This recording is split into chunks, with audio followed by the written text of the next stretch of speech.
Breaking news చూస్తున్నాం. హైదరాబాద్ లో మరోసారి ఈడీ హీట్ మొదలైంది.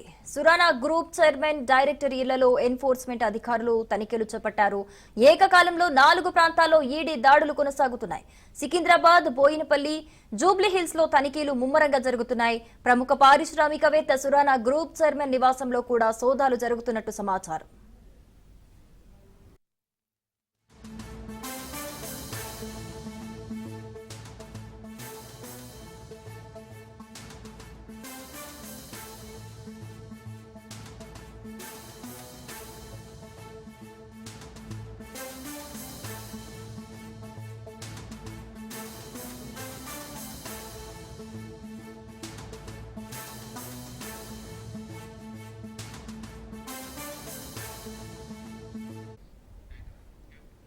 హైదరాబాద్ లో మరోసారి ఈడీ హీట్ మొదలైంది. సురానా గ్రూప్ చైర్మన్, డైరెక్టర్ ఇళ్లలో ఎన్ఫోర్స్మెంట్ అధికారులు తనిఖీలు చేపట్టారు.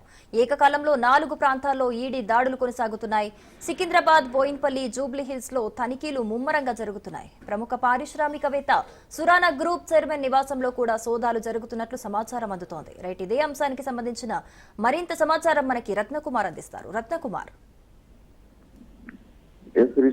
హైదరాబాద్ లో మరోసారి ఈడీ సోదాల కలకలం చెలరేగింది.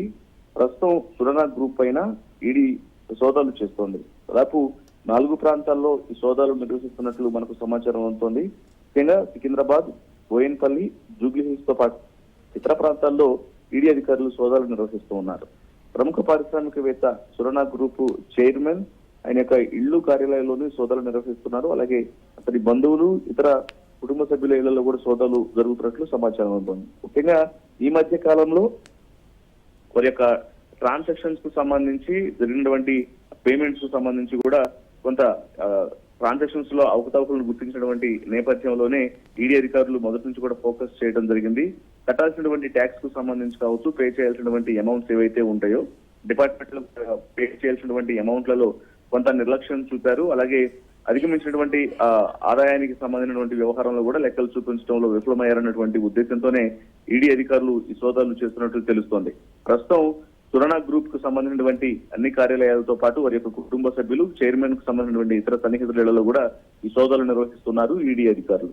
ఈ సోదాలు అనేవి మరికొన్ని గంటల పాటు కొనసాగేటువంటి అవకాశాలు ఉన్నాయి. సోదాల్లో పెద్ద మొత్తంలో డబ్బుతో పాటు అలాగే ఇతర విలువైనటువంటి ధ్రువపత్రాలను, అలాగే కొన్ని బ్యాంకు ట్రాన్సాక్షన్స్ కూడా ఫ్రీజ్ చేసేటువంటి అవకాశాలు కూడా కనిపిస్తున్నాయి. Shirisha. Right Ratnakumar, thank you.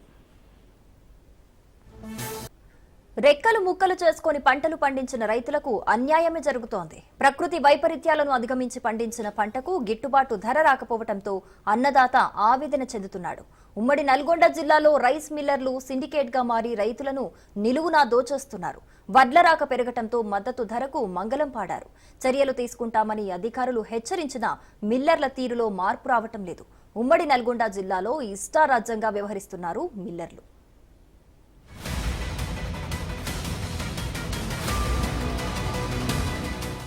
ఆరుగాలం అష్టకష్టాలు పడి పండించిన పంటను అమ్ముకోవడానికి అన్నదాతలు అవస్థలు పడుతున్నారు.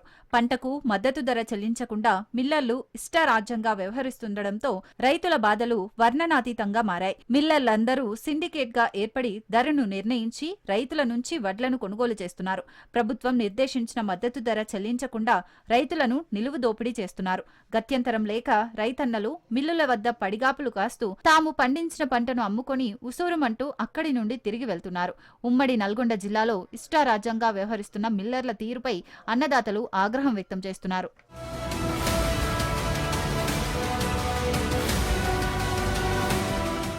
పెరిగిన ఎరువుల ధరలు, ప్రకృతి వైపరీత్యాలను అధిగమించి పండించిన పంటను అమ్ముకుందామని వచ్చిన అన్నదాతలను మిల్లర్లు దోచేసుకుంటున్నారు.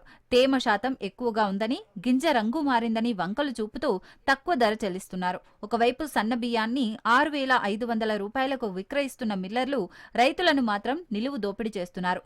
మొదట్లో సన్నధాన్యం రకాలైన చింట్లు, మహీంద్రా చింట్లు, హెచ్ఎంటీ ధాన్యానికి ప్రభుత్వం నిర్ణయించిన 2,300 రూపాయల ధర చెల్లించారు మిల్లర్లు. అయితే వరి కోతలు ముమ్మరం కావడం, అన్నదాతలు ధాన్యాన్ని పెద్ద మొత్తంలో రైస్ మిల్లుల దగ్గరికి ట్రాక్టర్లలో తీసుకొస్తుండటంతో అదే అదునుగా రైస్ మిల్లర్లు సిండికేట్ అయ్యారు. ధాన్యానికి వంకలు పెడుతూ 2000 నుంచి 2150 రూపాయల ధర చెల్లిస్తూ అన్నదాతలను ఆగం పట్టిస్తున్నారు. ఇదేంటని ప్రశ్నిస్తే ఆ ధరకి ఇస్తే ఇవ్వండి, లేదంటే వెళ్లిపోండని నిర్లక్ష్యంగా సమాధానం చెప్తుండటంతో దిక్కుతోచని స్థితిలో రైతన్నలు తక్కువ ధరకే ధాన్యాన్ని అమ్ముకుంటున్నారు. ఇంత పంట పండించి ఇన్ని మందులు కొట్టినా కానీ మందులకు అదే రేటు పెంచి ఉన్నది, అడుగు మందు గట్లకి రేటు పెంచే ఉన్నది. వీడికి వచ్చేళ్ళకే మాకు వడ్లకు అస్సలు ఏమన్నా ధర లేకుండా అవుతున్నది. మేము ఏం చేయాలి? ఇక ఎంత రేట్ వేస్తుంది? ఎంత రేటు ఉంది ఇప్పుడు? ఇక్కడ 200 ఇప్పుడు అంత పంట పండించినా కానీ బండి కిరాయి పెట్టుకుని కిరాయి కూడా పోడకుండా 2000, 2100, 2150 అట్లా అంత దారుణంగా తీసుకుంటున్నారు మిల్లుళ్ళు. ఇక ఏం చేస్తాం మేము? ఇక పంట పండించడం ఎందుకు, పంట వదిలిపెట్టడం ఎందుకు? వదిలిపెట్టినా కానీ కొంతవరకు గొప్పతనంగా ఉంటుంది. ఇప్పుడు మిల్లర్లంతా సిండికేట్ కావడంతో తమకు అన్యాయం జరుగుతోందని అన్నదాతలు ఆవేదన వ్యక్తం చేస్తున్నారు. ఏ మిల్లుకు వెళ్లినా ఇదే పరిస్థితి ఎదురవుతుండటంతో గత్యంతరం లేక వారు చెప్పిన ధరకే ధాన్యం విక్రయించి వెళ్తున్నామని వాపోతున్నారు. పెట్టుబడులు అధికమయ్యాయి, తమకు చెల్లించే ధరలు మాత్రం తగ్గిపోతున్నాయంటున్నారు. తమ గోడు ఆలకించే వారే కరువయ్యారని రైతులు కన్నీటి పర్యంతమవుతున్నారు. పెట్టుబడి అధికంగా పెట్టి పంటను పండిస్తే మిల్లర్లు దారుణంగా దోచుకుంటున్నారని అన్నదాతలు ఆవేదన వ్యక్తం చేస్తున్నారు. మిల్లుల్లో తిరిగి రైతుల దగ్గర స్లిప్పులు తీసుకోవాలి, ఏ రేట్ వేస్తారో ఏందనేది ప్రభుత్వం ఒక మనిషిని పెట్టి చూస్తే తప్ప ఈ రేట్లు ఎవరికి అర్థం కాదు. భారీ స్థాయిలో అయితే జనాలని మోసం జరుగుతుంది. కాబట్టి ప్రభుత్వం చర్చిస్తుంది. గడ్డపల్లి మండలం వెంకటరామపురం గ్రామం. ఇంతగా మేము ఎంతగానో కష్టపడి పండించిన పంటకి గిట్టుబాటు ధర లేక కనీసం 2400, 2500 ఉండాల్సిన రేటు కూడా 2200కి కనీసం 2000కి అట్లా అడుగుతారు. వైష్ణవి మిల్లుకి నేను పోయి బతిలాడి తీసుకున్నా కూడా వాళ్ళు తీసుకోకుండా చాలా ఇబ్బందికరంగా మాట్లాడారు. ఆరుగాలం కష్టపడి పండించిన పంటకు మద్దతు ధర రాకపోవడంతో అన్నదాతలు ఆందోళన చెందుతున్నారు. ప్రభుత్వం అధికారులు స్పందించి మిల్లర్లపై చర్యలు తీసుకుని తమకు మద్దతు ధర కల్పించాలని వేడుకుంటున్నారు.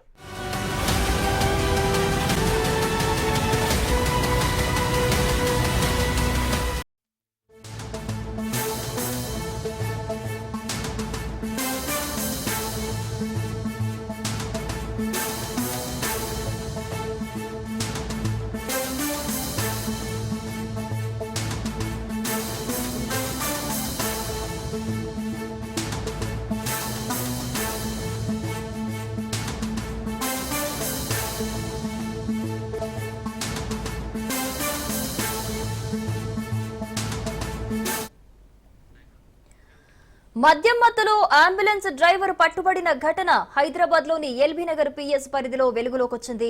Sai Ganesh ambulance driver Ramesh drunk and drive test లో పోలీసులకు చిక్కాడు.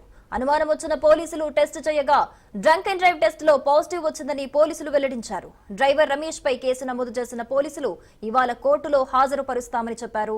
నిన్న రాత్రి డ్రంక్ అండ్ డ్రైవ్ టెస్ట్ లో పట్టుబడిన 16 మంది మందుబాబులపై పోలీసులు కేసులు నమోదు చేశారు.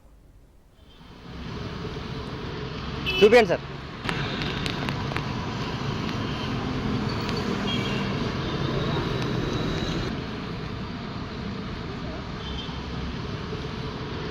చూపించండి సార్.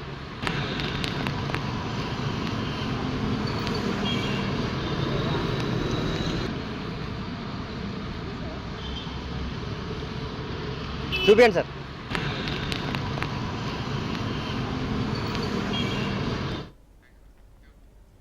మద్యం మత్తులో అంబులెన్స్ డ్రైవర్ పట్టుబడిన ఘటన హైదరాబాద్ లోని ఎల్బీ నగర్ పిఎస్ పరిధిలోకి వెలుగులోకొచ్చింది. ఇదే అంశానికి సంబంధించిన మరింత సమాచారం మనకి మహేందర్ అందిస్తారు. మహేందర్.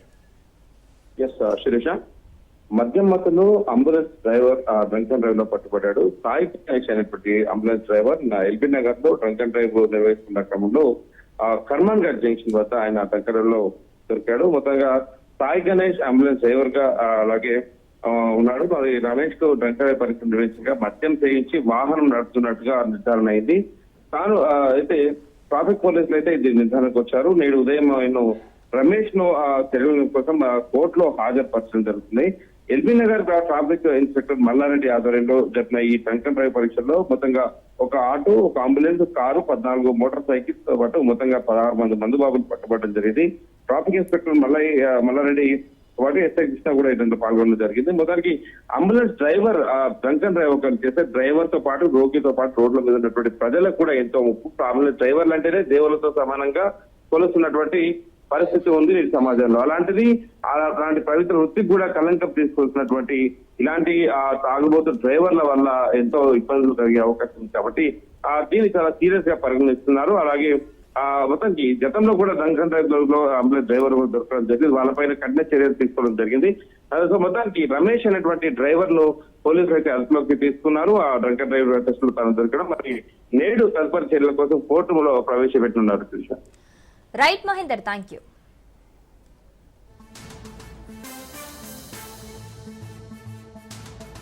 Welcome back.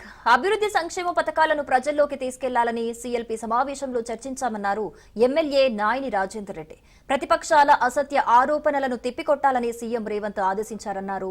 తాను కూడా 39 సంవత్సరాల నుండి కాంగ్రెస్ లో ఉన్నానని, తనకు మంత్రి పదవి కావాలని అడుగుతున్నట్లు చెప్పారు. వేరే పార్టీలు మారుంటే ఇప్పటికే 2-3 సార్లు ఎమ్మెల్యే అయ్యేవాడనన్నారు. మంత్రి పదవి రేసులో తాను కూడా ఉన్నానని, జాతీయ నాయకత్వం తీసుకునే నిర్ణయానికి కట్టుబడి ఉంటానంటున్న నాయినిరెడ్డి రాజేందర్ రెడ్డితో మా bureau chief Rajireddy face to face. CLP సమావేశంలో ముఖ్యమంత్రి రేవంత్ రెడ్డి ఏ అంశాలపైన ఎమ్మెల్యేలకు దిశానిర్దేశం చేశారో మనతో మాట్లాడడానికి ఎమ్మెల్యే నాయన్ రాజేందర్ రెడ్డి ఉన్నారు. వారిని అడిగి మరింత సమాచారం తెలుసుకునే ప్రయత్నం చేద్దాం. ఆ సిఎల్పి సమావేశం సుదీర్ఘంగా జరిగింది. ముఖ్యమంత్రి రేవంత్ రెడ్డి ఏ రకంగా దిశానిర్దేశం చేశారు? మనం ఎక్కువ సంక్షేమ పథకాలు దేశంలోనే ఎక్కడ అయ్యే సంక్షేమ పథకాలు మనం ఇస్తున్నాం. వాటిని విస్తృతంగా ప్రజల్లోకి గ్రౌండ్ లెవెల్ దాకా తీసుకువెళ్ళండి. వాటి మీద దుష్ప్రచారాలు చేస్తున్నారు ప్రతిపక్షాలు. పొద్దుగా లేస్తే మహిళలకు ఉచిత బస్సు అంటే ఆటో యూనియన్ రెచ్చగొడతారు. బియ్యం ఇస్తానామంటే ఒకడు మేము ఇస్తానామంటాడు. మీ ఎక్కడ ఇచ్చేది ఎక్కడిది? మీదితో పక్క రాష్ట్రాలకు ఎందుకు ఇవ్వలేదని అడుగుతున్నాం. కింద నక్క గుంట నక్క తిరుగుంటాడు, ఇక్కడ కూర్చొని నూకలు నేటోడు కూడా నూకలు ఉన్నాయని ఇది అంటే ఇదే వీళ్ళు చెయ్యలేంది చరిత్ర మిగిలిపోయే విధంగా మేమిస్తే మీరు ఈ విధంగా మాట్లాడుతున్నారు. కాబట్టి మీరు వాటిని విమర్శలని ఎదురుదాడి చెయ్యాలి. వాళ్ళు గింత చేసి గింత చెప్పుకున్నారు, మనం ఇంత చేసి కూడా ఇంత చెప్పుకోలేకపోతున్నాం అనే బాధ ఉన్నది అని చెప్పి అంటారు జరిగింది. వాస్తవంగా కాంగ్రెస్ ప్రభుత్వం అధికారంలోకి వచ్చిన తర్వాత కొన్ని సంక్షేమ పథకాలు పెద్ద ఎత్తున ప్రజల్లోకి తీసుకెళ్తున్నారు. కానీ ప్రచారం చేయడంలో ఎమ్మెల్యేలు, ఎంపీలు, మంత్రులు విఫలమవుతున్నారనే చర్చ జరుగుతుంది. ఎందుకని? అట్లా ఏదో ఒక 2 దిక్కులో ఉండొచ్చు కొన్ని దిక్కులో, కానీ మొత్తం అనేది ఎక్కడ ఉండదు. ఇప్పుడు మా దగ్గర వరంగల్ జిల్లాలో అది ప్రతి దగ్గర మేము తిరుగుతున్నాం. ఉమ్మడి వరంగల్ జిల్లాలో మేము భయంకరంగా తిరుగుతున్నాం. పొద్దుగాలు వేస్తే మేము ఇవాళ హైదరాబాద్కి వస్తే 2 రోజులు ఉండిపోయేటోళ్ళం. కొద్దిగా ఇవాళ పొద్దుగాలతో సాయంత్రం వెళ్ళిపోతున్నాం వాళ్ళ ప్రోగ్రామ్స్ కోసం. అట్లాంటిది ఎక్కడ లేదు. అంటే ప్రతిపక్ష ఆరోపణలను కూడా తిప్పికొట్టడంలో వైఫల్యం చెందుతున్నారు ఎమ్మెల్యేలు అనేది ప్రధానంగా విమర్శలు. వైఫల్యం చెందడం అనేది తప్పు. దాన్ని ఇంకా క్షేత్రస్థాయికి తీసుకుపోవాలనేది మాత్రం వాస్తవం. అయితే ఇప్పటికే ప్రభుత్వాన్ని కూల్చడానికి సిద్ధంగా ఉన్నారు బిల్డర్స్, అదేవిధంగా బిజినెస్ మ్యాగ్నెట్స్ కూడా ఫండింగ్ చేయడానికి సిద్ధంగా ఉన్నారనేది కూడా కొత్త ప్రభాకర్ రెడ్డి కామెంట్ చేశారు. ఎట్లా చూస్తారు? వాళ్ళు businessmen, they are not politicians కదా. వాళ్ళు ఎంతసేపు రియల్ ఎస్టేట్ బిల్డర్ చేసుకుని వాళ్ళు పైసలు సంపాదించుకుని రాజకీయాలకు వచ్చిన వాళ్ళు, కిందికి రాజకీయాలకు వచ్చిన వాళ్ళు ఉంటారో తెలిసేది. వాళ్ళు కొనటం అమ్మటమే రాజకీయం అనుకుంటుంటారు వాళ్ళు. దానికి భగవంతుడు వారి మంచి గుణాలను కోరుకుంటాను, కానీ అది మంచిది కాదు రాజకీయ సంస్కృతికి. ఎందుకు మొదటి నుంచి కాంగ్రెస్ అధికారంలోకి వచ్చిన తర్వాత రేవంత్ రెడ్డి ముఖ్యమంత్రి అయిన తర్వాత ప్రభుత్వం కూలిపోతుంది, రేవంత్ రెడ్డి ముఖ్యమంత్రిగా దిగిపోతాడని పదే బీఆర్ఎస్ విమర్శలు చేస్తున్నది. ఇప్పుడు కూడా అదే కంటిన్యూ అవుతుంది. కొత్త ప్రభాకర్ రెడ్డి ఖచ్చితంగా ప్రభుత్వం పడిపోతుంది, మళ్ళా కేసీఆర్ ముఖ్యమంత్రి అవుతాడు అంటున్నారు. మీకు ఒకటి చెప్తున్నానండి, ఈ టర్మే కాదు వచ్చే టర్మ్ కూడా రేవంత్ రెడ్డి గారు ముఖ్యమంత్రిగా ఉంటారు. అలా ఎటువంటి అనుమానం లేదు. విన్నారా? వాళ్ళు కళలు కంటాడే పొగటి కళలు మనం ఏం చేస్తాం దానికి? ఇప్పుడు రాజగోపాల్ రెడ్డి, జానారెడ్డి ధృతరాష్ట్ర పాత్ర పోషిస్తున్నాడు అనేది ఒక కామెంట్ చేస్తే, అదేవిధంగా ప్రేమ్ సాగర్ రావు కూడా ఒకే కుటుంబానికి ఇప్పటికే 3 మంత్రి పదవులు ఉన్నాయి, పార్టీలు మారారు, మళ్ళీ మంత్రి పదవులు కావాలంటున్నారని మీ దగ్గర అంతర్గతంగా మాట్లాడుకోవాల్సిన విషయాలన్నీ కూడా బహిరంగంగా మాట్లాడతారు. ఎట్లా చూస్తారు? మాట్లాడకూడదు అనేది ముఖ్యమంత్రి గారు చెప్పడం జరిగింది. అట్లా బయట ఎక్కడ కూడా అట్లా మాట్లాడకూడదు, పార్టీకి నష్టం జరుగుతుంది, ఆ పని చేయకండి అని చెప్పారు. అంటే క్యాబినెట్ ఎక్స్పెన్షన్ చేస్తే ప్రభుత్వం అస్థిరపడే అవకాశం ఉంది, ప్రభుత్వంలో వ్యతిరేకత ఎక్కువ ఉంది ఉన్నటువంటి ఎమ్మెల్యేలో, అందుకే ఈ యొక్క క్యాబినెట్ ఎక్స్పెన్షన్ చేయట్లేదని ప్రతిపక్ష పార్టీలు విమర్శలు చేస్తున్నాయి. ఎవరి రాజకీయ వ్యవహారాలు వాళ్ళకు ఉంటాయి. ఎందుకు చేయలేదు అనేది అది కూడా వాడే చేయమంటే మనం చేస్తే ఎట్లా కాదు. ఆయన సీఎం గారి ఇష్టం మీద ఆధారపడి ఉంటుంది. ఎవరికి ఇవ్వాలి, ఎవరికి ఇవ్వద్దు, ఎప్పుడు ఇవ్వాలి, ఎప్పుడు ఇవ్వద్దు. మంత్రివర్గ విస్తరణలో జరిగితే నేను కూడా మంత్రి పదవి రేసులో ఉన్నా, నేను కూడా 39 సంవత్సరాలుగా ఒకటే పార్టీలో ఉన్నా, నేను కూడా రాజకీయంలో ఉన్నా కాబట్టి నేను కూడా ఖచ్చితంగా మంత్రి పదవి అడుగుతున్నా. ఇస్తే మంత్రిగా చేస్తా, లేకపోతే హైకమాండ్ ఏ నిర్ణయం తీసుకున్నా ఆ నిర్ణయానికి కట్టుబడి ఉంటానని చెప్తున్నారు. ముఖ్యంగా బీఆర్ఎస్ అమ్ముడు కొనుడు రాజకీయాలు తప్ప తెలంగాణను అభివృద్ధి చేసే ఆలోచన లేదు. కాంగ్రెస్ ప్రభుత్వాన్ని పడగొట్టడం వల్ల చేత కాదని కూడా నాయన రాజేందర్ రెడ్డి చెప్తున్నాడు. కెమెరామెన్ భరత్తో Rajreddy, Raj news, Novotel hotel నుండి.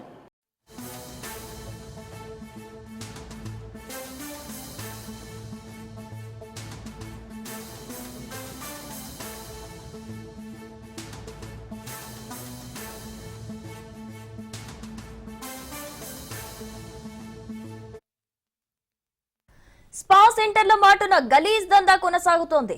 డబ్బుకి కక్కుర్తిపడి అమ్మాయిలతో బిజినెస్ చేస్తున్నారు గలీజ్ గాళ్లు. క్రాస్ మసాజ్ పేరుతో వ్యభిచారం నిర్వహిస్తున్నట్టుగా తెలుస్తోంది. హైదరాబాద్ లో గుట్టు చప్పుడు కాకుండా అక్రమ వ్యాపారాలు సాగుతున్నాయి. తాజాగా అమీర్పేటలోని రూబీ స్పా సెంటర్ పై దాడులు జరగగా 9 మంది యువతులు, 4 యువకులను పోలీసులు అదుపులోకి తీసుకున్నారు.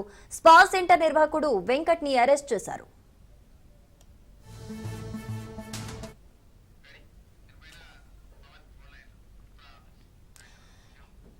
ఇదే అంశానికి సంబంధించిన మరింత సమాచారం మనకి పవన్ అందిస్తారు. పవన్, ఎస్ఆర్ నగర్ లో స్పా సెంటర్ పైన పోలీసులు రైడ్స్ నిర్వహించారు. ఈ యొక్క రైడ్స్ లో చూస్తే మాత్రము చాలా విషయాలు కూడా వెలుగులోకి వచ్చాయి. ముఖ్యంగా ఇందులో చూస్తే 9 మంది ఈ యొక్క మహిళలను కూడా పోలీసులు అదుపులోకి తీసుకున్నారు. అయితే ఇదంతా కూడా స్పా ముసుగులో ఇక్కడ విచారణ నడుస్తున్నట్టుగా పోలీసులు గుర్తించారు. గుర్తించిన నేపథ్యంలోనే నిన్న రైడ్స్ నిర్వహించిన నేపథ్యంలోనే 9 మంది కూడా దొరికారు. మొత్తానికి స్పా సెంటర్ మాత్రం సీజ్ చేశారు. ప్రజెంట్ సీసీ కెమెరాలో కూడా పోలీసులు తనిఖీ చేస్తున్నారు. ఎవరెవరు వస్తున్నారో ఏం జరుగుతున్నారో దానిపైన కూడా ఇప్పటికే పోలీసులు దృష్టి కొనసాగించారు. మరోవైపు చూస్తే స్పా సెంటర్ యజమాని కూడా అదుపులోకి తీసుకున్నారు. అదుపులోకి తీసుకొని విచారణ కొనసాగిస్తున్నారు. విచారణలో భాగంగా చూస్తే మాత్రము ఇంకా ఎక్కడైనా యొక్క స్పా సెంటర్ నిర్వహిస్తున్నారా లేదా అని దానిపైన కూడా దర్యాప్తు చేస్తున్నారు. Right Pavan, thank you.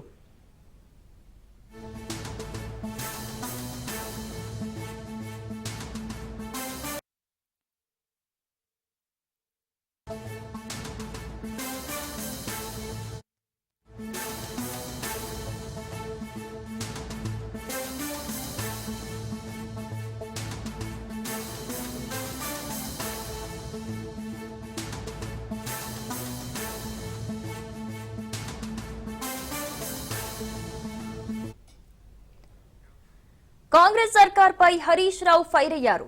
ఇన్నాళ్లు సాగునీళ్ల కోసం రైతుల గోస, ఇప్పుడు తాగునీళ్ల కోసం ప్రజల ఘోష కనిపిస్తుందన్నారు. కాంగ్రెస్ పాలనలో తడారిన పొలాలతో ప్రజల బ్రతుకులు ఎడారైపోతున్నాయన్నారు. ముందు చూపులేమీ నిర్లక్ష్యంతో ప్రాజెక్టులో నీళ్లు ఒడిసిపట్టలేదని, చెరువులు నింపలేదు, భూగర్భ జలాలు పెంచలేదన్నారు. మిషన్ భగీరథ ద్వారా నీళ్లు సరఫరా చేయటం లేదన్నారు. కేసీఆర్ ఇంటింటికి నల్లాలు ఏర్పాటు చేసి తాగునీళ్లిస్తే రేవంత్ కనీసం ఆ పథకాన్ని కొనసాగించలేకపోతున్నాడని హరీష్ విమర్శించారు. ఉమ్మడి పాలన నాటి బిందెలు, డ్రమ్ములు మళ్లీ రోడ్లపై కనిపిస్తున్నాయన్నారు. తెలంగాణ ఆత్మగల పాలకుడికి తెలంగాణ ప్రయోజనాలు పట్టని పాపాత్ముడికి ఉన్న తేడా ఇదన్నారు. ఇది కాలం తెచ్చిన కరువు కాదని, కాంగ్రెస్ ప్రభుత్వం తెచ్చిన కృత్రిమ కరువన్నారు. రేవంత్ పాలనా వైఫల్యం తెచ్చిన ప్రజల కన్నీటి కరువన్నారు. ఇకనైనా సీఎం, మంత్రులు అబద్దాల ప్రవాహాన్ని పారించటం మానేసి ప్రజల ఇళ్లకు తాగునీటిని పారించాలని సూచిస్తున్నామన్నారు.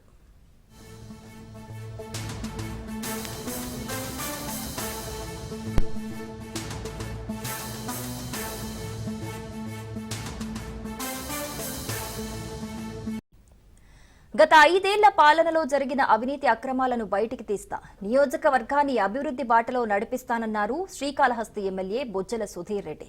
గంజాయి మత్తు నుంచి యువతను దూరం చేస్తానన్నారు. యువతకు ఉపాధి కల్పిస్తానని చెప్పారు. మంత్రి నారా లోకేష్ ని సీఎంగా చూడటమే తన లక్ష్యమంటున్న ఎమ్మెల్యే సుధీర్ రెడ్డితో మా ప్రతినిధి కిరణ్ ఫేస్ టు ఫేస్.